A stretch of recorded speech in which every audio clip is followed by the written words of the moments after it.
So hey anime fans. The series name is What If Naruto Got Harem with Invincible Girl. So let's start the series. Maybe I'm in the hospital? I thought, trying to lift my hands up to rub my face. My eyes flew open as I panicked. I couldn't move my arms. Or my legs. I opened my mouth to cry out and startled myself as an actual cry came out. Funny, I thought, that sounded too high-pitched to be mine. I wrinkled my forehead as I slowly opened my eyes again. Blinking rapidly, I tried getting rid of the spots and blurriness. I blinked even harder, starting to freak out slightly as my vision refused to clear up. Suddenly, I felt someone pick me up. I knew that I was less than 100 pounds, but I'm 14. I shouldn't be able to be picked up that easily. I started to full-out panic. Whenever I panic, I tend to let my thoughts run rampant, which is what happened now. Okay, calm down, you just can't move any of your limbs or see correctly. Nothing to worry about. Oh, who am I kidding? There's a lot to worry about. Maybe I got frostbite when I fell in the lake and they had to chop my arms and legs off. In my state of panic, I began flailing around, surprised when my arm hit against a hard surface. Okay, I still have my arms and legs, they're just shorter? I clenched a fist, then cried out in confusion. If I had all my limbs intact, then why was I so light and small? About 6.5 months later, my answer came to me in the form of an old friend: water. There was a leak in the roof and it had pooled into a puddle not a foot from where I slept. For some reason I couldn't stand up straight, so I was forced to crawl over. I wanted to know what was going on, and since I felt so light and still couldn't see all that well, everything was colorful blurs for some reason, I wanted to see what had happened to me. I made my way over to the puddle, only to fall over in shock over what I had seen. It was me, only, not me. My dirt-colored hair had shrunk into my skull until it was just a few wispy curls that reached my shoulders instead of mid-back, and had turned a light shade of whitish blue. And my eyes. They were a sharp golden color instead of dirty brown. But most unsettling was my age. I was a baby. Suddenly it all made sense. Why my arms and legs were so small, why I couldn't talk, and why everything was blurry but I hadn't seemed to suffer any brain damage. I was a baby. Around 6 to 7 months old, from what I remembered in science class about the age babies had hair this long and could crawl. As I looked down into the puddle, I could only think of one thing: I don't know how to swim. The next few months were interesting, to say the least. I was still a 14-year-old girl, even though I was in a few-month-old baby. I pretended to learn to crawl at the same time as the other babies, but I wasn't satisfied with that. I began to try to walk, using random objects such as chair legs or toys scattered on the floor to keep my balance. But I shied away from any help. Whenever one of the orphanage directors, it had to be an orphanage, there were too many children living in one place, tried to help me walk, I panicked. I would crawl or try to walk away as fast as possible, letting little cries of fear out each time. Now, I knew they wouldn't hurt me, but there was just something off about this place and the people in it. For example, the blurs of color never went away even after my eyes became fully developed. The blurs actually stayed on the directors, making it seem as though they were wrapped in a weak, shimmering light. It was a pale pinkish peach color, blending in with their skin tone yet still somehow separate. It was like they had a second skin made of light on top of the first one, but none of them were aware of it. I tried asking what it was one time when I was 2, in halting, stumbling sentences. I didn't know where I was, but I didn't want to be labeled as special. I made sure that I developed at the same speed as the children in the orphanage. When I asked the lady who took care of me what the pink color around her was, she just laughed and patted my head, then ignored me while walking away, smiling. She woke up the next morning with all of her hair cut off. I refused to be ignored again, even if it meant getting in trouble. I didn't fully trust the people here, but they didn't seem to know about their lights, so I just ignored it. Until my 3rd birthday, when it became impossible to overlook. That was when I met Naruto. Besides swimming and skating, music and writing were my whole world. Because of this, I had an advanced vocabulary for my age before I died, so I was proud to say that I was fairly competent at describing people I had just met. I was disappointed at myself when I could only think of a single word to describe Naruto. Naruto was, in a word, bright. He was a gigantic ball of golden sunshine, and I'm not talking about his ever-present smile and gold hair. I'm talking about the bright gold light that shined from him. It was exactly like the second skin I had seen on the directors from the orphanage. Only brighter. And gold. And blinding. I wasn't quite used to the CLS's colorful lighted skins, and so I might have made the worst first impression in the world. Hi. My name is Naruto. What's yours? I stared at the little 3-year-old boy for a second, before screaming as loud as I could. Naruto lurched back, hurt and confusion written on his innocent face. I dropped to my knees, covering my eyes with my hands and crying out, "Bright! Bright!" The orphanage directors ran over and separated us, 2 of them roughly pulling away Naruto and the last staying behind to comfort me. It's all right now, the demon is gone. I know he feels bad, but don't worry, we won't let him hurt you. I looked up in confusion. But he felt friendly. He was just too bright, I said, my eyes wide and confused. The lady laughed and went to pat my head, then pulled back, remembering what happened the last time. It's all right to be scared, sweetie, no one likes him. She tried to reach for me, only for me to scrabble backwards out of her reach. Why is she calling him a demon? He's just a kid. I got up on my little 3-year-old legs and ran as fast as I could. I started looking for the boy whose feelings I had hurt when it occurred to me to stop looking for him, and start looking for his light. After all, it was easier to see a beacon of light than a young boy. Remembering how I had learned to control my ability to see CLSs, except in close proximity, I closed my eyes and pictured the light I had seen around Naruto. I opened my eyes and gasped. There were so many colors. Red and blue and green and white. I looked around me at the busy street. Around half of them had a peach CLS, and the rest had either red, blue, green, or white. I crinkled my brow, wondering why there were no other golds like Naruto when I saw it. A huge ball of light, like the sun, had fallen to the ground. That has to be Naruto, I thought to myself, weaving and ducking my way through the crowd to reach him. I ran out of the crowd and onto an empty training ground. Well, empty except for Naruto and I. I saw him sitting up in a tree, sniffing and wiping his nose on his sleeve. I froze, unsure of what to say. I had never had any friends before because of my sister, so while I was a friendly person, I was used to being alone and was more reserved than the other children at the orphanage, resulting in my newfound antisocial issues. I tugged on a strand of my hair before squaring my shoulders. I wasn't going to be afraid of a 3-year-old. Hi. I inwardly cursed myself for stuttering as I squinted up between the branches of the tree. Naruto started, falling off his tree branch. He landed on his back right in front of me, a loud OMPH, sounding from where the air had exited his lungs. I hurried over to him, shielding my eyes with my hand. Sorry. I didn't mean to scare you. I winced as he looked up at me with watery eyes. It's okay about earlier. Everyone's like that, Naruto said sadly, looking back at the ground. I hesitated for a second. If everyone hated him and I became friends with him, then that would drive away any potential friends I could have. I opened my mouth to say that I had to leave when I saw something that made me freeze. A tear. More specifically, Naruto's tear that had leaked out of his tightly shut eyes and dropped onto his clenched fists. Suddenly, instead of a crying blonde boy, there flashed a crying brown-haired girl in his place. My mind reeled as I looked at the scene before me. That's me. Before I began to hide my emotions by bottling them up until I could go to the pond and swim or skate. Before I listened to music and began to sing while I skated. Before I came here. As I looked at Naruto, I saw a child waiting for just another person to ignore him, to treat him meanly for no other reason except that he was born. Repulsion swelled up in my chest. Repulsion at everyone who treated Naruto like that, which must be everyone, I realized, if what the orphanage instructor had said was anything to go by. I fisted my hands and nodded my head sharply. Making my decision, I took a deep breath and plopped down next to Naruto. He looked at me, startled that I hadn't left. Sorry about earlier. You're just brighter than what I'm used to, I explained. Naruto asked hesitantly, like he was afraid I was messing with him. What do you mean by brighter? I grinned at him and explained about the different colors and brightness. So bright is good? Naruto asked me. We were sitting back to back under the tree I had found him in. I turned my head to look at him, and he did the same. Bright is the best. I grinned, matching his perfectly. I felt my heart begin to start mending as I looked at the child who shared my pain, even if he didn't know it. Maybe this life is my second chance. Well, I'm not going to waste it. Come on, Naruto, I said out loud, climbing to my feet. Let's go get something to eat. I held my hand out to Naruto, who was still sitting on the ground.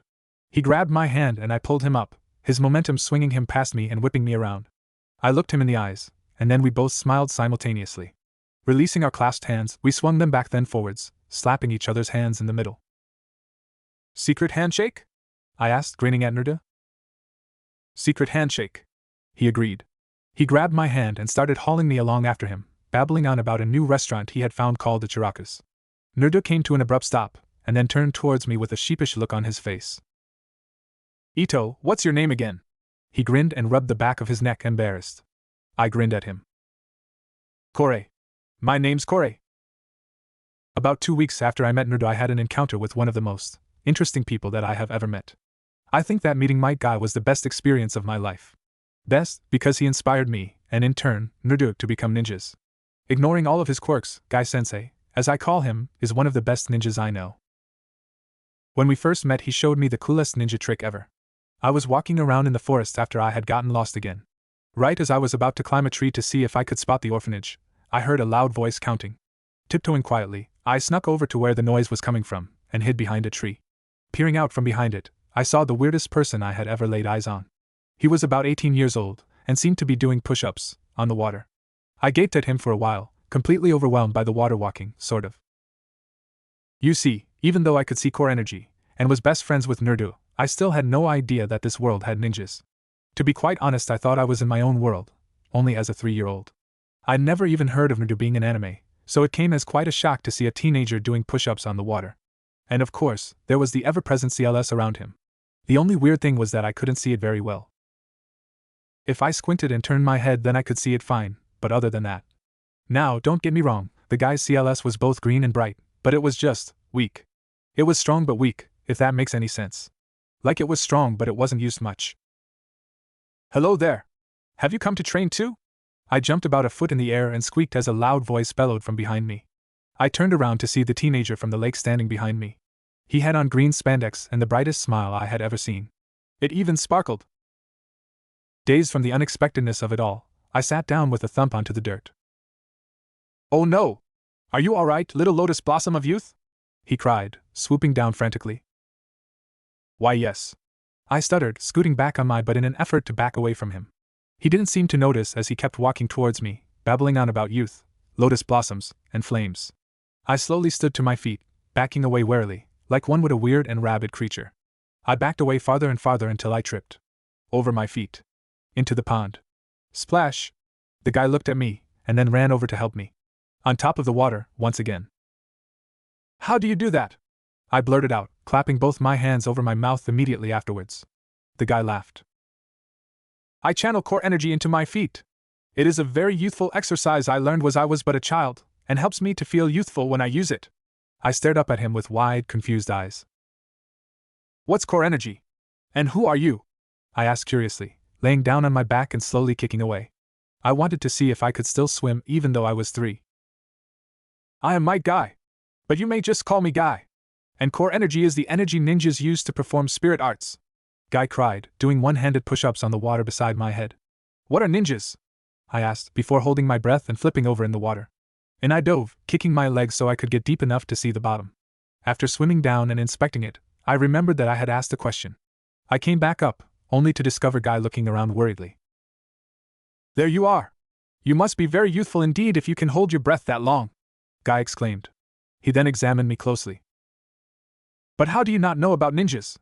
Everyone always sees them around the village, he said, scratching his head confused. I didn't know they even existed. I don't really talk to anyone in the orphanage, I answered honestly, doggy paddling to stay afloat.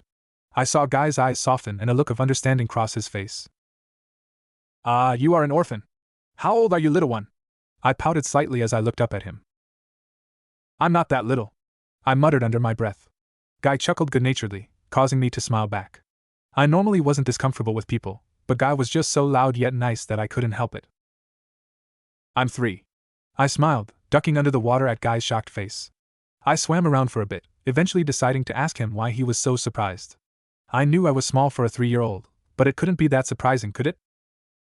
I broke the surface of the water only to see Guy sitting on the opposite bank. He was deep in thought, contemplating something. I swam over to where he was, pulling myself into the shore. I wrung the water out of the hem of my shirt the best that I could with my small hands, watching Guy carefully to make sure he was okay. He turned his head towards me so quickly that I fell over.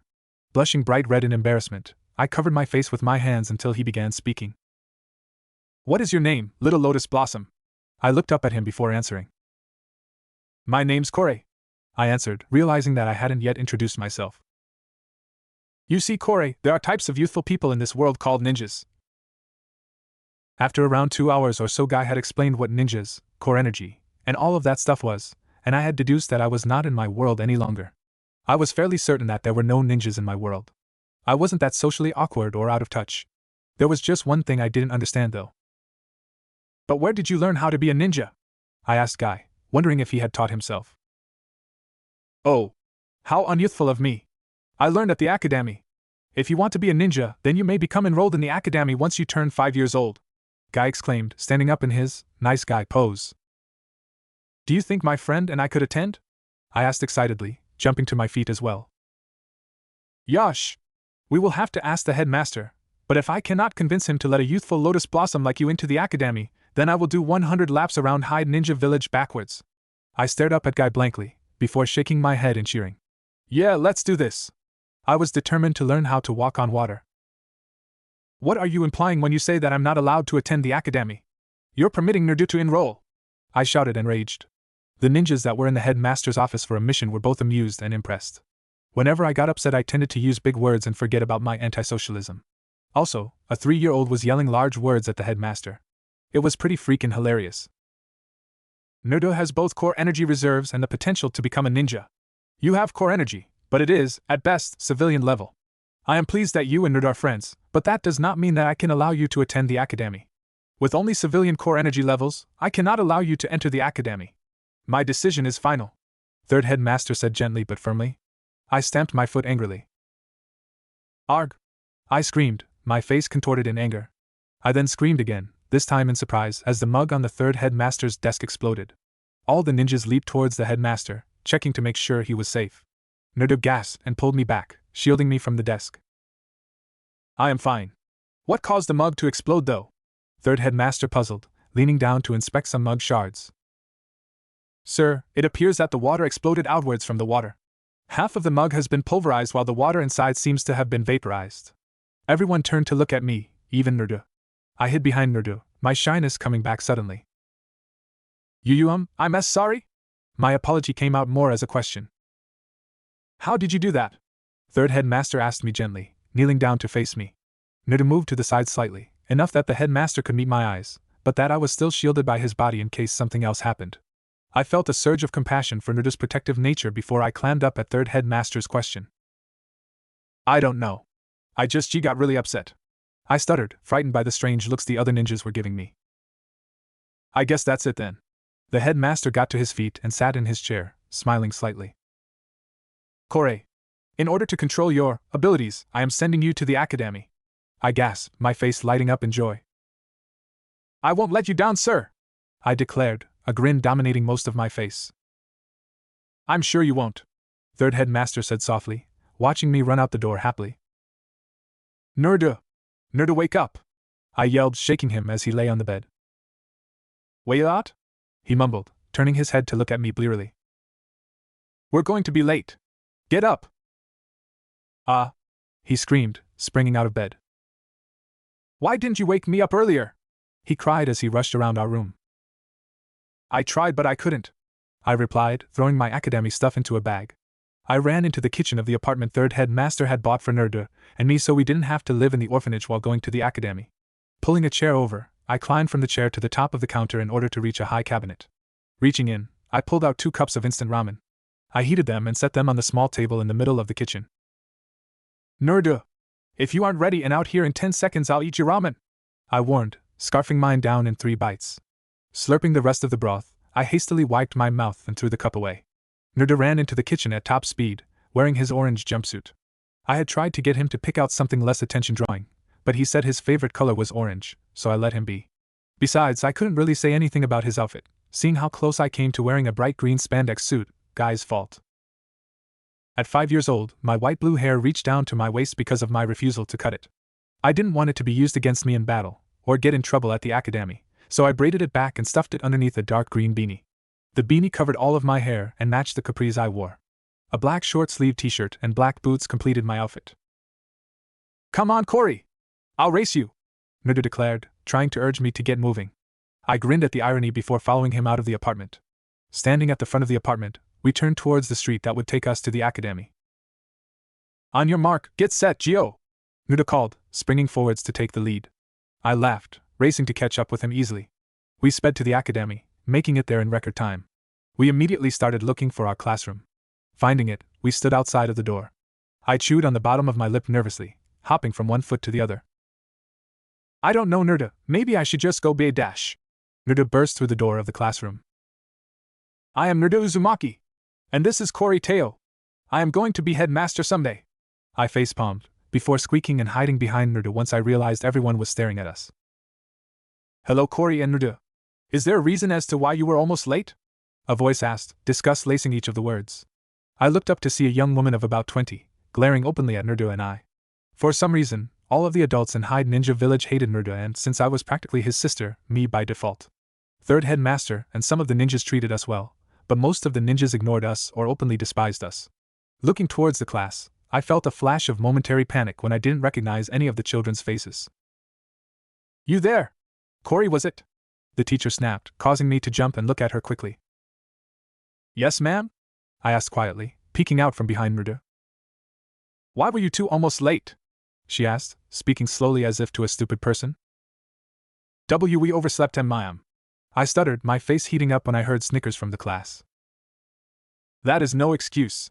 You two will have to stay after school today to make up for time that you both missed and disrupted. Now take your seats," she said, eyeing me coldly. I shrank down a little as I nodded, afraid. Naruto and I turned to the class, only to realize the only two seats left were across the room from each other. Sighing, I took the seat in the front while Naruto headed to the back. I watched as he sat down between a boy who had a dog on his head and a spiky-haired boy who appeared to be sleeping. Looking to my left, I saw a boy with the collar of his coat turned up and sunglasses. I looked to my right to see a boy with navy hair that stuck up in the back. He gave me a happy smile before turning back to the teacher. I smiled slightly, and then looked down at my open book. Sighing, I laid my head down on my desk as the teacher started talking.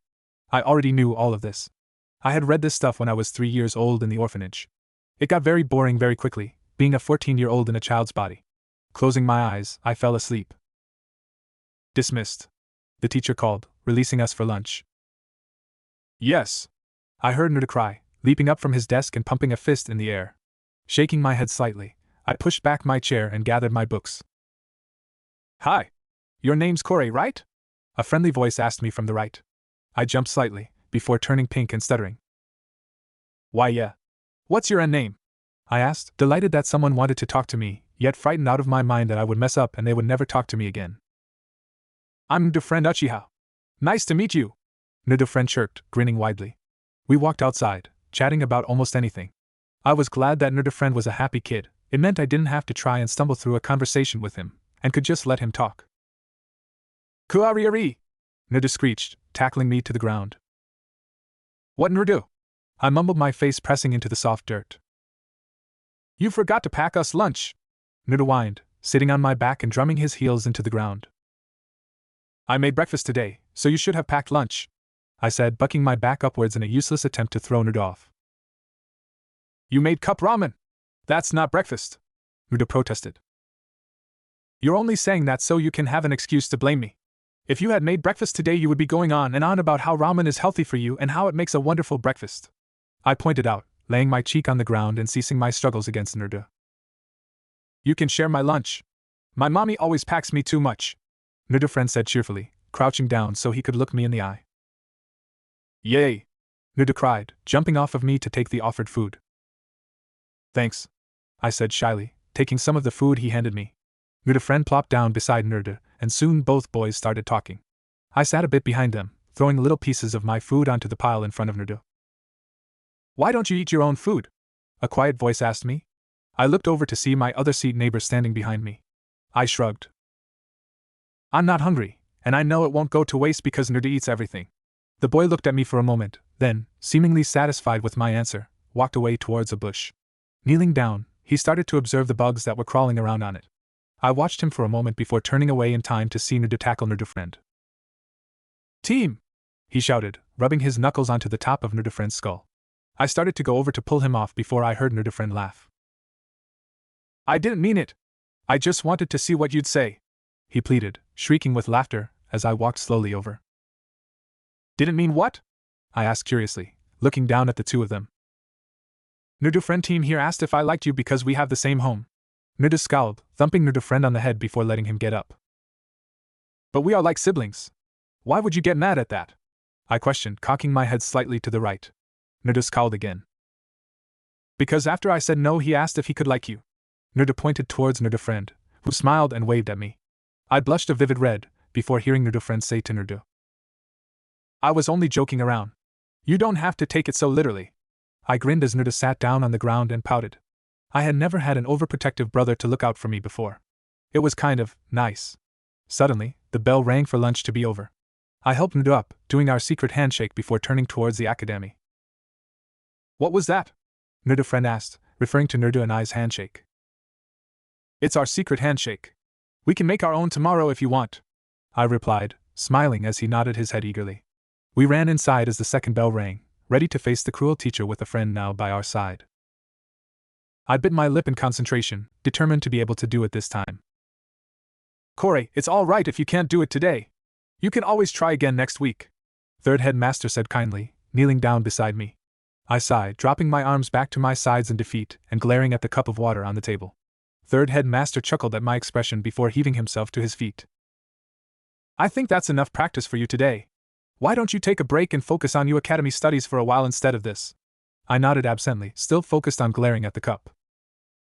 For the past 4 months since Nerdo and I had entered the academy, every Saturday I would go to the headmaster tower and show the headmaster what I had learned on my own with my secret weapon, as Nerdo liked to call it. Only it wasn't much of a weapon, considering I couldn't do much with it. I apparently had the ability to control and manipulate water. Apparently. If it wasn't for the few times I had accidentally exploded something, I would never have believed Third Headmaster when he told me. I would practice on my own, trying to develop my water controlling powers, but I could never seem to manage to move even the tiniest of drops. Ji-san? I asked hesitantly, tearing my eyes from the cup of water to look at Third Headmaster. I had eventually adopted a form of the nickname Nerdo had given the headmaster. At the both of theirs insistence, of course. Yes, Corey? He said kindly, looking down at me over his glasses. Why did you not want me to enter the academy with Nerdo? I asked quietly. I had asked him this question nearly every time I saw him, and this time was no different. I was desperate to know if it was because he thought I wasn't good enough to become a ninja. I wanted to become one badly with Nerdo, because I couldn't bear the thought of having to leave him alone. Nerdo was going to become the headmaster someday, and I wanted him to be able to do that with at least one friend by his side, and I couldn't do that if I wasn't a ninja as well. Third Headmaster sighed before kneeling down once more in front of me. He put a wrinkled hand on my shoulder with an uncomfortable expression on his face. He seemed awkward, trying to comfort me on my worries. Corey, you have a Kekkei Genkai. We have never seen one like yours before, so we didn't know what to expect. We were concerned about if you could control it, he explained. My hesitation and concern turned into confusion and curiosity. But you only found out about my Kekkei Genkai after you told me I couldn't go, I said confusedly. Third Headmaster shifted uncomfortably, looking everywhere but my face. He looked like a child that had been called out on a lie he told. He stood up suddenly, causing me to reel backwards at the sudden loss of pressure. He took no notice of my unbalance, and sat behind his desk. Third Headmaster sighed and pressed his fingers together in a steeple in front of his face. It's a long and tragic story that you're too young to understand, he finally said, looking at me seriously. I stared at him, disbelievingly. His reason for not wanting me to stay with my only friend was a story I wasn't allowed to hear? I glared at him for a second, before stomping out of his office. I could hear him chuckling at my antics as I left. Muttering to myself, I angrily walked out of the double-door exit. The second I was out of the door, I broke into a run. I sprinted as fast as I could, so fast that the buildings blurred slightly. Less than a minute later, I burst into our apartment. Arg! I screamed, stomping into Nerdo's bedroom. Nerdo rolled off of his bed, startled. He took in my furious face and grinned. The old man still won't tell you why he didn't want you in the academy? He guessed. Maybe, I grumbled, flinging myself onto his bed and buying my face in his pillow. It smelled like burnt ramen and melted plastic. I lifted my head slowly. The smell wasn't coming from the pillow. Nerdo paled as I took a deep sniff. You tried to cook again, didn't you? I deadpanned. He grinned sheepishly and rubbed the back of his head. I forgot to take it out of the cup, then microwaved it for too long. I sighed, shaking my head at his explanation. I'm really not in the mood to try and make dinner. Can we go do something fun then eat out? I mumbled towards his direction, my face in his pillow once more. Nerdo shrugged, then gave me a mischievous grin. You know, the academy is kinda looking run down. We should do the old man a favor and paint it for him. I grinned back hesitantly. This would be the first time I had helped Nerdo directly with a prank. Most times I just gave him ideas or supplies. This should be quite the experience. Come on, Nerdo, just pick a color already, I said, exasperated at his antics. Nerdo stuck his tongue out at me before turning back to look at the pouches of colored dust. When poured in a bucket of water, it became a paint that could stick to nearly every surface. I had already bought a small pouch of neon green and was planning on writing the words Flames of Youth on the side of the academy. It was a tribute to Guy, who would enjoy the prank because of it. I sighed wearily. I already knew that Nerdo could spend hours on his pranks, but I had always thought that it was the prank itself that took hours, not the planning and supplies gathering. I'll be at the academy when you're done buying, I told Naruto quietly, glancing around. I didn't really like going out too often. The villagers treated me almost as cruelly as they did Naruto. I walked quickly in the direction of the academy, my hands shaking slightly as they grasped my paint dust. Along my way to the academy I passed the Chirakas. I stopped and ducked under the flap, even though it was unnecessary to do with my 3 foot and 4 inch height. Our usual please? I asked politely, smiling at Tucci. He nodded at me before turning to make my order. I liked Tucci, and his daughter Ayam. They were always nice to Naruto and I, which is why we would visit them more often than any other restaurant. Out of the corner of my eye I could see some others eating at the stand. I relaxed slightly when I noticed that it was 2 ANBU. The civilians were rude at best when involved with Naruto and I, while most ninja tried to either ignore us or use subtler methods than outright telling us we should die. I liked the ANBU the best, because they rarely spoke to us, and they would be polite when they did. Also, Naruto had told me that third headmaster must be having us watched by them, because he could hear them following us around sometimes. It made me wonder why Naruto and I of all people had to be watched. This always made even more questions pop into my mind, such as why the villagers hated Naruto, why neither of us were allowed to know who our parents were, and why I wasn't at first allowed to attend the academy. It made me wonder what else third headmaster kept from us, and why. The pair of ninjas behind me broke me out of my thoughts, with their conversation that had gotten slightly louder. It sounded like they were arguing about something. You can't be serious. What if he knows about her? The bird ANBU asked his partner. I listened absently, my attention more on the ramen being prepared. I didn't hear the response of the dog ANBU, but the bird ANBU's louder response caused me to jolt in surprise. Controlling water isn't exactly common or conspicuous. He could hear about her. I turned my full attention to the two, while seeming to still be waiting for my food. I kept my face carefully turned away from the ninja, while my mind raced. Ji-san told me that it was a Kekkei Genkai, and since I'm an orphan, there should be no one else able to control water. They must be talking about me then. Maybe if I listen in, I can find out why I am barely allowed to be in the academy. So he doesn't know. But he had her mother, wouldn't he know about the daughter too? I froze, suddenly unable to breathe. They knew my mother. Or at least about her. Even I knew nothing about her, except that she had obviously been female. That was about it. I kept listening in on the ninja, hoping I could hear who this he was. Here you go, Tucci told me, breaking my concentration. By the time I had taken the food and thanked him, the ninja had finished their conversation. I almost cried out in despair over not finding out who the mysterious he was. Was he a friend of my mother's? A ninja as well? Maybe he was my father. I didn't know, and the despair must have showed on my face because the dog ANBU waved his partner forwards as he slowed down. He leaned across the counter as if to speak to Ayam, who was turned around. Instead, once the bird ANBU had left, the dog ANBU spoke to me. Snake Ninja. You deserve to know. He only spoke 5 words, and didn't look at me once, but as he left I smiled brightly and waved goodbye to him. Arigato, I said softly. He was barely 10 feet from me, so I knew he could hear me. His right hand twitched slightly, but other than that made no sign of having heard me. I grinned until he was out of sight, then raced back to the paint stand where Naruto was still lingering. Guess what I just heard? I said, smiling at him so brightly I thought I would never be able to stop. It was one day before Naruto's 7th birthday, and I was freaking out. Not in a bad way, but in an excited way. Psst, Kore. I looked over to see Naruto's friend hold out a sheet of folded paper to me. I glanced at the teacher to make sure their back was turned, then took the note. What time should I come over tomorrow? I looked over at Naruto's friend and grinned back at him. I'll come get you in the morning. I passed the note back to Naruto's friend. Looking behind me, I grinned at the sight of Naruto's empty seat, along with the vacancies of Kiba, Shadow Ninja, and Chuji's seats as well. I rolled my eyes in exasperation, then turned back to Naruto's friend. He gave me a thumbs up in return to my letter. I gave him one back, before turning back to the work we were given.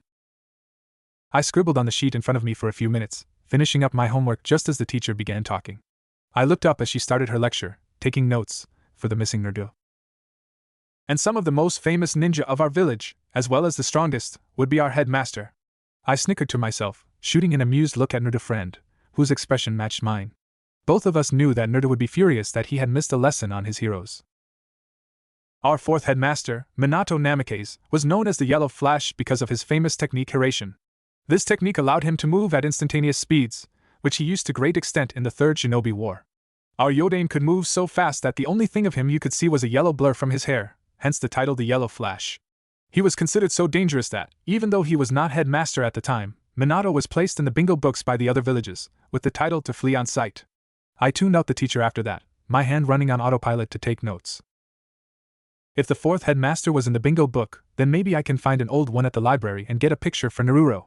I thought to myself. There were no color pictures of the Yodame in our textbooks, so we only had the printed page to go by on how he looked. Naruto had become ecstatic when he found out that his hero had been a fellow blonde, and I had become determined to find a picture for him. Ryan Ning. Class dismissed. The teacher called over the bell, packing up her stuff. Wait for me, Naruto friend. I called, slinging my black book bag over my shoulder. Naruto friend stopped beside the door and patiently waited for me to catch up to him. So what are you getting, Naruto? I asked, adjusting my bag. You said he liked plants, right? Well, I found this flower that is a bright orange, so I thought he'd like it. I also got a book on plants, in case he doesn't know how to take care of the flower. Naruto friend replied, holding open the door as we left the academy building. I think that's a great idea. Is the flower a tiger lily? I asked, stepping out into the sunlight. Yeah, it's a variant of it, I think. What are you getting him? Naruto friend questioned, waving to his brother at the edge of the yard. Fairy tales. And maybe a picture of the Yodame, if I can find a bingo book. Naruto friend nodded approvingly at my choices. His face split into a happy grin as we reached his brother. Ni-san! He exclaimed, overjoyed. He hugged Itachi around the waist. Hi, Itachi-kun. I smiled shyly at the older boy, raising my hand slightly in greeting. Hello, Kore. He greeted me politely, inclining his head. I didn't know Itachi all that well, but he cared deeply for Naruto friend, so that made him a good person in my mind. Oturo. How was school today? Itachi greeted Naruto friend affectionately, patting him gently on the head. I smiled softly as Naruto friend began chattering excitedly to his big brother about what we had learned in school. Ano, I'll be picking Naruto friend-kun up in the morning. I reminded Itachi, tugging my hat down lower over my ears. He nodded at me and gave me a faint smile, before turning back to Naruto friend. I smiled at the display of brotherly love before turning around and walking out of the gate. Asterisk. Dropping my stuff off at the apartment, I looked around. Naruto has been here today. I was right, he did skip with the boys. I sighed happily, putting my books away. Now to get his presents. I thought, picking up my now empty bag and my wallet that was shaped like a bird and heading out the door. That's the girl that hangs out with the demon brat. I heard she's a fox too. Both of them should die in my opinion.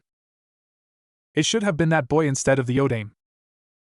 Fox brat. Damn demons. I tried to ignore the villagers from which the muttered whispers were coming from as I walked along. I was used to them. I had made it clear that Naruto was my brother in all but blood, and I would not tolerate insults to him. I became self-conscious when they were directed at me, but when they were meant for Naruto, I became livid. Little shit should die. Child menace. I heard she's an orphan because no one wanted her. My cheeks burned and I ducked my head, scurrying past a group of jeering civilian teens that were lurking in a doorway. I rushed into the bookstore they had been blocking and sighed in relief. I browsed through the children's selection, stopping on 2 books, The Tale of the Gusty Shinobi and a book titled Fairies and Demons. I grabbed the first novel and read the back. I almost laughed as I read about the main character.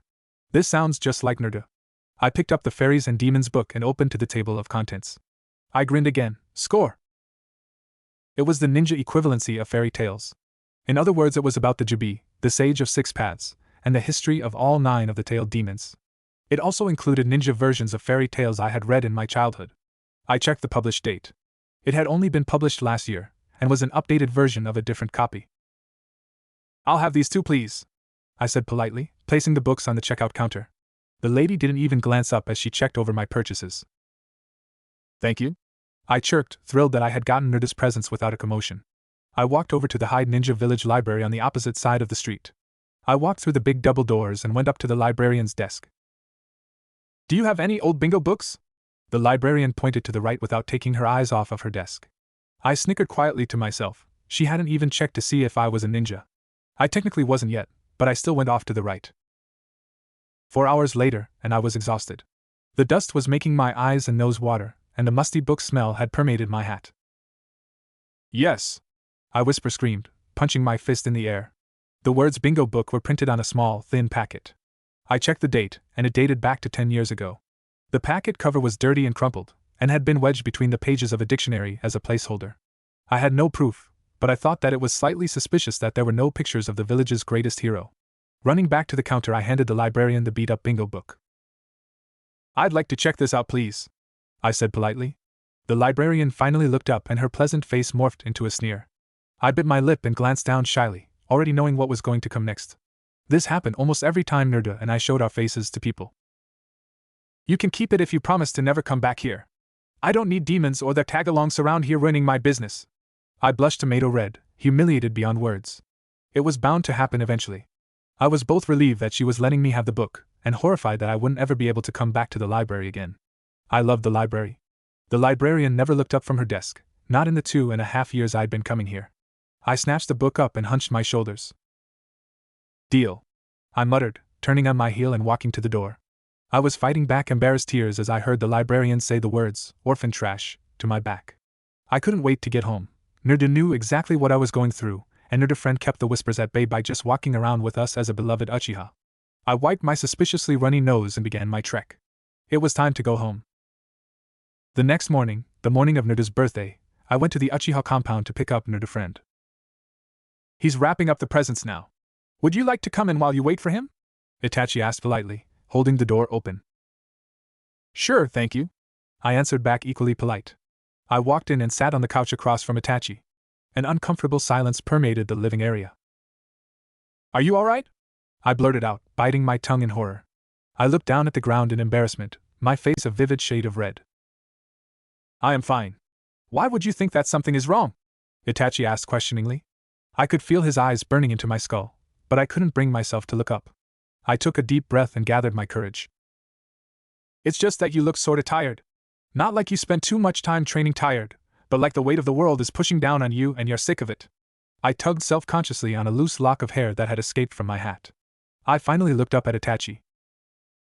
It's your eyes. They're the windows to a person's soul, and your soul looks sad and tired. I explained, answering the unasked question in his eyes. His eyes had looked familiar for some reason, and the explanation had just kind of slipped out. Itachi looked at me funny for a moment, almost a look of pity. So young yet able to understand the wearied of the world. He murmured softly to himself, forgetting I was in the room. I got it! Nerda friend crowed, racing into the living room. I stood up suddenly. Thank you for your hospitality. I thanked Itachi, before grabbing Nerda friend's hand. I'll have him back before midnight, I called back as I dragged a laughing Nerda friend out the door. Really? I deadpanned, taking in the loot he held. Nerda friend just nodded happily, his chin barely brushing the leaves of the enormous flower he was carrying in a large brown bag. I grabbed the large wrapped package from under his arm before it fell. Laughing, we both made our way back to Nerda and I's apartment. We snuck in through the front door, quietly setting Nerda friend's presents down in a neat pile beside mine. You go wake him up while I start breakfast. Hide the presents first. I hissed quickly at Nerda friend, tiptoeing into the kitchen to prepare the meal. Nerda friend got this real sneaky grin on his face. He covered the presents with a spare blanket before sneaking into Nerda's room with a grin. I rolled my eyes before turning on the stove. I had made the ramen and toast, and was in the middle of scrambling eggs with cheese when I heard a loud screech echo from the bedroom. Nerda friend raced out a second later, with Nerda hot on his heels. The former was laughing so hard he could barely run while the latter was red in the face. I shook my head in amusement before scooping the eggs and cheese onto 3 separate plates, along with the toast. I placed the plates of food down in front of everyone, along with a glass of milk per person. The ramen went in a huge bowl in the center of the table, with 3 pairs of chopsticks sticking out. So what happened? I asked, taking a bite of my toast and chewing appreciatively. Nerda started ranting loudly, scrambled egg bits and soggy pieces of toast flying everywhere, as he told me how Nerda friend had jumped on him and stolen the sleeping cap I gave him last year for his birthday. I couldn't help but laugh at Nerda's story, especially as Nerda friend tried to give me an innocent look as he was accused. The rest of breakfast was spent chatting amicably about anything and everything, except for Nerda's presence. Happy birthday! We sang to Nerda. I brought out a large cupcake that I had made a few days ago. He blew out the 7 candles on top, and we all dug into our third of the cake. After we had finished the cake, I washed the dishes while Nerda friend dragged Nerda's presents in front of the closed-eyed blonde. And open! I cried out as Nerda friend yanked the blanket off. Nerda yelled out loud, picking up and hugging the plant. It's a tiger lily, Nerda friend added helpfully. I'm gonna call it Stripes, Nerda declared, snuggling the flower. I stared at him disbelieving for a second, before turning to Nerda friend. He grinned at me before handing his other present to Nerda. He ripped the plain brown paper off and read the title. 101 Ways to Not Kill Your Plants. Nerda hugged the book to his chest, face lit up in bliss. I cleared my throat hurriedly, knowing that Nerda would sit down right there and attempt to read the entire book. He looked up and grabbed the 3 offered packages. I had labeled them 1, 2, and 3. He ripped open the first one and saw the tale of the Gusty Shinobi. You'll like it, trust me. The main character sounds an awful lot like you, I assured him, seeing the dubious look on his face. Open the next one, Nerdu friend cried out, eager to see what the next present was. Nerdu did as he was told. He looked at the second book, the Fairies and Demons story book, and grinned at me. They're fairy tales. I could read them to you before bed, I told him. Nerdu tackled me to the ground in a hug, chanting the words, thank you, over and over and over. Open the third one before you thank me. You won't believe how long it took me to find it, I exclaimed, pushing Nerdu off of me. He bounded up and grabbed the small package labeled 3. Bingo book. Nerdu had barely read the words before screeching in excitement. Nerdu friend and I covered our ears and grinned at his reaction. Is he in there? Is he in there? Nerdu cried, thrusting the book at me. I don't know. I didn't get the chance to check before getting kicked out of the library, I responded truthfully. I took the book and placed it on the floor. We three sat around it in a circle. I opened the bingo book to the Hide Ninja Village section and began looking through the alphabetically organized ninja. Found him! I exclaimed, flipping the page. I froze, my hand still smoothing the crumpled paper as I took in the key features of the Yodame. The gold hair and sky blue eyes to be exact. The hair and eyes that matched Nerdu's perfectly. Nerdu friend and I slowly turned our heads to look at Nerdu. Nerdu was sitting there, stunned, as he stared at the first picture of his hero he had ever seen. I snatched up the bingo book and held Minato's picture up to Nerdu's face. It's the same hair and eye color, and the hair has the same spiky texture, but Nerdu's face is more rounded while the Yodame has slanted cheekbones. I murmured to Nerdu friend, the both of us mentally comparing the dead headmaster to our frozen best friend. He could get his facial shape from his mother. Maybe that's where his last name also came from, Nerdu friend speculated, eyes darting back and forth from the faded picture to the frozen child. I'll look it up in the library. I can go in disguise, maybe wear a dress and my hair down so the librarian won't recognize me, I muttered, meeting eyes with Nerdu friend. Both our heads whipped forwards when we heard a quiet sniffle. Nerdu was crying, silent tears trickling down his face. The Yodame was my dad? He squeaked, rubbing his running nose furiously. Well, we don't know that for sure, but this is the only picture I've ever seen of him with color and stuff, and you might be why because you look a lot like him and oh god please don't cry, I babbled, panicked as Nerdu started crying harder. Corey is going to look up the Yodame in the library and then we'll be sure, okay? Nerdu friend said kindly, patting Nerdu on the head. I took the book from Nerdu and stared at the picture for a second or two. Catching the distressed look on Nerdu's face, I quickly began flipping randomly through the pages to cover the image of the Yodame up. I let out a loud gasp as I read the title of the page I had landed on. Snake Ninja. My mother had something to do with this missing Nin. It says he was kicked out of Hide Ninja Village because he was experimenting on humans, I said softly, holding the book out to the boys. My hat dipped low over my forehead, obscuring my eyes in a deep shadow. I'll go research the Yodame, the Uzumaki, and Snake Ninja tomorrow. For today, let's just celebrate Nerdu's birthday. I looked up and gave the two boys a watery smile. They both nodded in agreement, Nerdu more hesitantly than Nerdu friend. The offending bingo book was placed carefully on the top of the huge bookshelf located in the living room. The three of us began chatting once more, only now there was an underlying current of sadness in the conversation. The worst day of Nerdu friend's life began as his best. It was the anniversary of the first day we had all met in the academy. We had an all-day training session going on. Only after the first 2 hours Nerdu got bored and pushed Nerdu friend into the pond. It then dissolved into a massive three-way water fight. Sometimes two of us would tag team the third person, but most of the time it was a free-for-all. Nerdu friend used the few fire Nin spirit art he knew to evaporate our attacks and part the pond, creating a thick screen of steam. Nerdu lobbed water balloon after water balloon at us while I used core energy to walk on the surface of the pond and tried to control the water inside of the balloons. I managed to make one of the balloons begin to leak onto Nerdu, something I was extremely proud of, even though I'd been trying to explode it and fell into the pond from my lack of concentration. After the impromptu battle ended, we three plopped down in the middle of the soaked training ground, looking like a couple of drowned kittens. We lay on our backs and looked up at the clear blue sky, our heads all together in a rough circle. We were content. I took Nerdu's left hand and Nerdu friend's right and just lay there, my eyes closed and a small smile of bliss on my face. I didn't have to look at the boys to know they too had smiles. We lay there for hours, until the ground was dry, not speaking but just reveling in each other's company. None of us would ever voice it out loud, but we were best friends. We were family. What one of us felt, all of us felt. And soon, all of us were about to feel pain. But we didn't know that. How could we have? After training a while more, and sharing the information I had gathered on my mother and Nerdu's parents in the past year, we all left the clearing. I told the boys how I had gone through transfer records and discovered refugees from Whirlpool.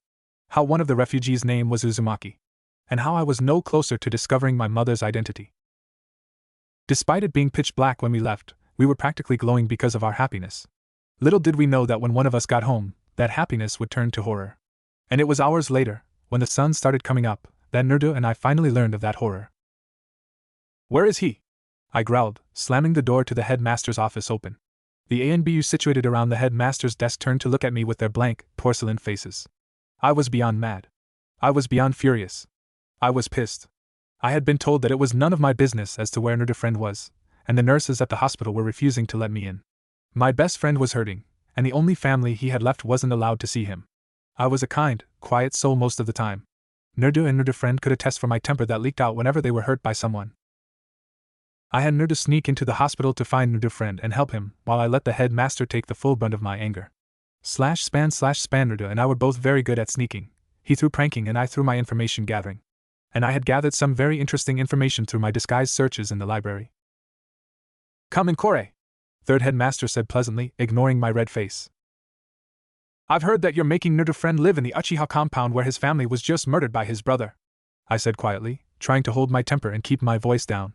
His next words, however, caused me to bare my teeth in anger. "That is his home, Kore. It is where he belongs. You're speaking as if he's a trophy whose shelf was broken, not an 8-year-old whose family was murdered. And somehow, this doesn't seem right to me," I hissed venomously, glaring at third headmaster. "What doesn't seem right?" he asked kindly, standing up as if to hug me. I moved back a step. I had seen how his hands had tightened on his staff when I voiced my disbelief. "I may not have known Itachi as well as Naruto's friend did, but I have heard of his exploits. That boy was completely loyal to both Hyde Ninja Village and to you. He wouldn't sweat a fly unless ordered to. Which makes me wonder, who ordered him to do this?" I questioned logically, my face hard. "That's a dangerous assumption to make when you have no evidence. Perhaps you should stop questioning this," third headmaster said softly, his eyes begging quietly to cease this. I didn't. "Then maybe I should find some evidence then," I replied just as softly. Third headmaster's eyes sharpened and he looked at me in what seemed to be pity. "You will not find anything. You are an 8-year-old child, and others better than you have failed to find what you seek," he said, giving up all pretense that the massacre had not been ordered. He had always been soft on Naruto and I, treating us to ramen and monthly visits. He also didn't know us as well as he would have liked. Naruto wasn't the loud, obnoxious prankster that everyone knew, and I wasn't the quiet, unassuming bookworm. Naruto was a broken child who desperately wanted someone to notice him, and I was a loyal friend who sneaked around finding out village secrets. I didn't tolerate someone hurting my friends. Naruto called the look I got when I protected my friends my demon face. I had never had friends before. I'd rather die than let anything hurt them. "You'd be surprised by what I can find as an 8-year-old. People underestimate me, and I use that to my advantage." I smirked coldly at him. Third headmaster raised an eyebrow. "And if you were to tell that poor, traumatized little boy that the village he lives in essentially murdered his family, well, it would break him, wouldn't it?" For the first time I saw third headmaster the ninja. The ruthless man who had killed hundreds in battle. Who had earned his place as headmaster by being the strongest in Hyde Ninja Village. Who had something to do with my best friend's older brother murdering his entire family. "You want to play the blame game? Fine by me. You ever seen how those villagers treat Naruto? How everyone is either scared shitless of him or hate him so much they want to kill him. You only told them the bad parts of the story, third headmaster. You want to blame someone? Blame yourself for never telling the village who Naruto really is. Who his parents were," I said coldly. Third headmaster stared at me in akin to something like shock. "How could you possibly know who they were?" he spluttered in complete confusion. "It was his birthday present last year. You might have purged the village of the pictures, but even you had to have missed a few. Besides, doesn't every child deserve to know who their parents are? Now Naruto knows. And so do I." I was bluffing, but only a little. A little research on the Uzumaki clan had turned up a woman named Naruto's mom, who had a similar facial structure as Naruto and had married to the Odame. More digging led to the reveal of her pregnancy, but the record said she died with the baby still unborn. I had guessed that she and Minato were Naruto's parents. I researched Snake Ninja, and while I had figured out that he had most likely experimented on my mother, I still didn't know who she was or what had been done to her or who my father was. All I knew was that Snake Ninja was kicked out of the village for experimenting on live humans. "You treat Naruto like a pet you're afraid of. You feed him, give him a place to stay and visit him occasionally. But you don't get to know him. You don't get close to him." I stalked out of the room, ignoring the hurt in third headmaster's eyes. I was done making excuses for him. He deserved to know how he had messed up Nerda's life by keeping the wrong secrets. I spun around on my heel in the doorway, my hand still on the door handle. You treat him like a mutt. Like a wild dog that's running around the village. No, wait, I know what you treat him like. I looked up at Third Headmaster, quietly uncaring that my next words would tear his heart. A demon. 10 minutes later found me in the hospital room where they were keeping Nerda friend. Nerda looked up from the boy's bedside, his puffy eyes tired and pleading. I sat down beside him and slid my hand into his. Nerda leaned his head in my shoulder. What's going to happen to him? He asked me in a small, broken voice. I looked down at the pained expression on Nerda friend's face despite his unconsciousness and made a decision. He'll come home with us, I said simply. And he did. Hours later, after Nerda friend woke up to our exhausted faces, we smuggled him away to our apartment. I left behind a note on his bed so the nurses wouldn't worry. We took him home. It would be mere minutes later, after frantic searching, that an ANBU member would come across Nerda friend and I curled up on a thin mattress in the middle of a pile of old blankets on our living room floor. And Nerda was so touched by Senshi's words that he vowed to someday break the curse that plagued their land. Bidding his loyal students a fond farewell, Nerda left the village, unaware of the evil ninja who would disrupt Senshi, Kami and Tenshi's plans for peace. I shut the tale of the gusty shinobi with a loud clap. Why'd you stop reading? I want to know if I come back and rescue my students, Nerda yelled, sitting up straight. I sighed and used the book to push him back down onto the bed. You do realize that you were probably named after the character, that this isn't really you? I questioned, rolling my eyes amusedly when Nerda gave me a blank look. What do you think, Nerda friend? Is Nerda the main character of the story or is he delusional? Both the blonde and I watched Nerda friend carefully, who was laying with his back to us on the opposite side of the bed. I don't care about the book. Just go to bed already, Nerda friend muttered, not even lifting his head to acknowledge us. Nerda and I traded concerned glances. Nerda friend had been like this for the past 2 months, moody, irritable, angry, antisocial and depressed. Not necessarily at the same time or in that order. He also had been having nightmares periodically, so at this point all three of us were sharing a bed. Nerda and I had never had families, not really. Nerda friend had just lost his whole world, and we were his anchors to his sanity. We didn't know how to treat him, so besides allowing/forcing him to live with us, we treated him the same as we had before. I smiled softly as I climbed into bed between the two boys, distantly recalling the day Nerda friend had finally come back to school, and the hilarity that had unfolded, despite the dark mood. Flashback. Why does Team attract all the girls? What's so great about him? Nerda complained, sprawled on the grass underneath the swing at the academy. I giggled lightly from my position on the swing. I had tucked my feet up underneath me to avoid hitting Nerda in the face. If you want my fangirls, Dobe, you can have them, Nerda friend groaned. He was sitting behind the tree with his back to it. He had claimed that he wasn't hiding, but I had seen the way he flinched when a particularly loud Nerda friend-kun pierced through the air. Nerda friend-kun, I found you! I held back a giggle as Nerda howled, the both of us amused at the look of horror on Nerda friend's face when he saw the pink and platinum blonde hair of his two biggest fans, Sakura Haruno and Ino Yamanaka. I wasn't sure if they were amusing or annoying, but I did know that they had just stopped being friends. I didn't keep up with the academy's gossip circles, so I knew this by the way they had only just started fighting over Nerda friend's non-existent passion for them. Well, Nerda friend-kun likes long hair, and my hair is longer than yours. No, it's not. Shut up, you liar. Billboard brow. Pig. Forehead. I couldn't help but snicker, glancing over at a red Nerda friend. From anger or embarrassment I had no idea, but I did know that he had only said he liked long hair because he was listing reasons why he liked me more than Nerda. The reasons started out reasonably, with me not being loud, obnoxious and interrupting topping the list. It had slowly become to taper down to silly and immature reasons, such as the fact that I had long hair and wasn't obsessed with ramen. Nerda friend-kun, where are you going? The girls cried out, abandoning their argument in favor of chasing a fleeing Nerda friend. I grinned at the sight before me. The three of us each had different feelings about the fangirls. Nerda friend wanted to murder them, while Nerda found them amusing.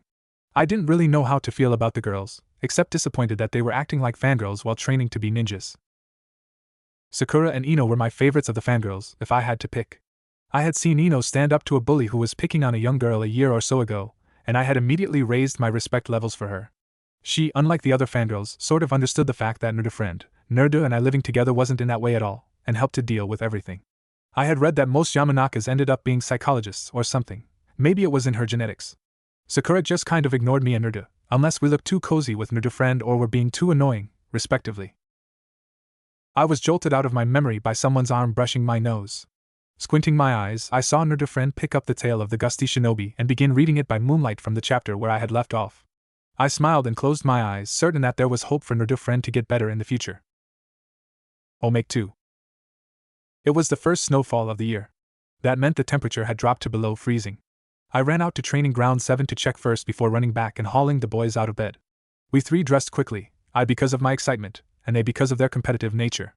Nerdo and Nerdo-friend raced each other to the training grounds, with me right behind them. I stood at the edge of the pond and took in the frozen glory. Sitting down on a tree stump, I began to lace up my ice skates. Today would be the first day I would be skating in this world. Before, I was too young to skate, or the pond hasn't frozen over. Hyde Ninja Village had surprisingly mild weather in the winter. Stepping onto the ice, I glided effortlessly, the motions deeply ingrained in my mind from endless years of water walking practice. Speeding up, I planted one foot firmly on the ice and pushed off with the other. I spun into a right twirl, my dark blue wool dress flying around with me. Both the boys had stopped to gape at me. "Where'd you learn to do that?" Nerdo cried, running to the edge of the pond. "It's a lot like water walking, only without core energy, and smoother and more slippery," I replied, slowing down and stopping my spinning. Nerdo-friend snorted, crossing his arms. "It can't be that hard to ice skate if you're so good at it." I couldn't help but laugh as I skated over to them. Nerdo-friend had been on a competitive streak of late, and it had amused Nerdo and I to no end. He was comparing himself to us more and more each day. He had been aggressive about it for a while, until I told him he could compete with Nerdo on his pranking abilities. Nerdo-friend took one look at Nerdo having to repaint the entire academy building and decided to tone his attitude down. Not that he never helped Nerdo and I prank someone. After a teacher failed Nerdo on a test just because he didn't know one of the answers, we all joined forces to paint bomb the guy and his entire apartment. Nerdo rigged the bomb to go off when the teacher stepped through the door. I got to pick out the red and black colors, and Nerdo-friend helped Nerdo build the bomb beforehand. "Corey! Teach me how to ice skate!" I giggled at Nerdo's whining. I showed both boys how to push with their feet and take off from the bank. Nerdo kept falling, and although he would never admit it, I could tell Nerdo-friend was having trouble staying upright as well. After almost an hour, I took pity on the boys and let them off the ice. In retaliation, they tag-teamed me during our snowball fight. I couldn't help but laugh when Nerdo turned on Nerdo-friend by shoving a snowball down his shirt. Nerdo-friend tackled Nerdo into a snowdrift, buying them.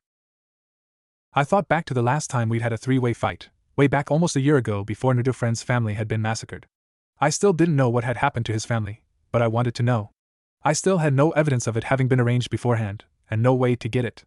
Third headmaster and I hadn't spoken since my declaration of his treatment of Nerdo. I didn't regret what I had said, but I wish I could have handled it with more tact. There was most definitely a better way to have indicated that I knew of the Nine Beasts. I hadn't told Nerdo, but I had heavily hinted at it with the bedtime stories and his father, and the large amount of core energy I could see radiating off of him. Because of our disagreement, Nerdo was the only one going to the monthly meetings with third headmaster, and I had stopped seeing him weekly for my water controlling. I had gotten better though. I now could hover a ball of water the size of a golf ball 2 feet in the air for a few seconds before losing concentration. A loud shout pulled me from my musings. I looked up just in time for Nerdo-friend to crash into me. Nerdo was cackling in delight, while Nerdo-friend smirked at him. I giggled, pushing him off of me so we could chase Nerdo. We all ended up in a pile of tangled limbs and laughter. Our shrieks echoed in the crisp winter air, as we ran around carefree, unaware of the eye that watched us. The figure sat in the trees, his hair as white as the ground below him, watching us for hours until we left. Omake 3. "I'll kill him," I muttered, stalking through the academy gates. Nerdo-friend followed me, his hands casually shoved into his pockets as he smirked. "HN. I don't care if he's our best friend, I'll still kill him. Tomorrow is the final exam for this year, and what does he do? Skips the entire school day. If he fails this exam, he'll have to repeat the year without us," I said in response to Nerdo-friend's comment. He was the top rookie of the year, a title he took very seriously, while I was the top Kanochi because of my excessive studying and training with the boys. There was no question of if Nerdo-friend and I would pass. Nerdo, on the other hand, would be lucky if he passed the year. Nerdo-friend seemed amused at my anger. He hadn't stopped smirking since class was dismissed for lunch. "If you kill him, he can't take the test," Nerdo-friend reasoned. I froze, then resumed walking. "I'll take away his ramen privileges. There's only so much we can do to help him pass, and if he doesn't study, he'll fail the written part." I sighed, tugging on a strand of my hair. "HN. He's over there. He's with the ditchers." I snickered slightly at the nickname we had made up for the boys who skipped class with Nerdo. I took a deep breath, before walking up to Nerdo, who was laying on his back with the others. Did you know we have a final exam tomorrow? I asked pleasantly, my clenched fists the only sign of discomfort at the number of people. Naruto shot upright with a shout of surprise. I tried to ignore the other boys. If I didn't, I would get all antisocial and flustered and forget to tell Naruto off. No? Naruto smiled sheepishly, his eyes closed as he rubbed the back of his head. I sighed, the little fight left in me leaving. Naruto, you can't keep doing this. I understand if you want to skip class sometimes, but you have the test tomorrow. You have to at least study. Naruto gave a theatric groan before falling back onto the grass. He spread his arms wide and shut his eyes, trying to ignore my presence. I bit my lip and glanced at the prone forms of Shadow Ninja, Chuji, Kiba and Akamaru. Akamaru raised his head and sniffed the air. He barked happily, rolling onto his feet and running towards me. I gasped in shock as the puppy leaped towards my face. I gave a quiet squeak as an unfamiliar hand caught him an inch from my face. Sorry about Akamaru. He loves to meet new people. I turned pink and looked down at the ground. I could practically hear Naruto friend smirking at me. He thought it was funny when I got all tongue-tied around new people. Not that Kiba, Shadow Ninja and Chuji were strangers, I just never really talked to them. You can pet him if you want. Kiba took pity on me and put Akamaru on the ground before turning and going back to sit with the boys. Kneeling down, I shakily began to pet Akamaru. I slowly relaxed, a small smile working its way onto my face as he yipped happily at me. Naruto friend snorted, rolling his eyes before sitting to Naruto's right. I didn't know the other boys all that well, but they were considered friends by Naruto and Naruto friend, so I had never minded when the boys ditched me to hang with them. I knew that Shadow Ninja was smart, Chuji was kind, and Kiba was loud, from the stories Naruto had told me. Looking up, I saw Naruto telling a story, his hands waving around as he excitedly described everything. Naruto's friend was talking quietly to Shadow Ninja, while Chuji seemed fascinated with Naruto's story. Kiba interrupted Naruto, causing the two to get into a tackle fight. I watched the scene with a happy smile on my face. If they could make Naruto and Naruto friend this happy, then I'd try my best to get to know them. I was glad Naruto was finding friends, and that Naruto friend was opening up to others. I scooped up Akamaru before walking over to the boys.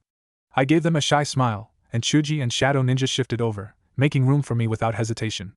I sat down, and wasted away the afternoon getting to know my new friends. None of us went back to school that day.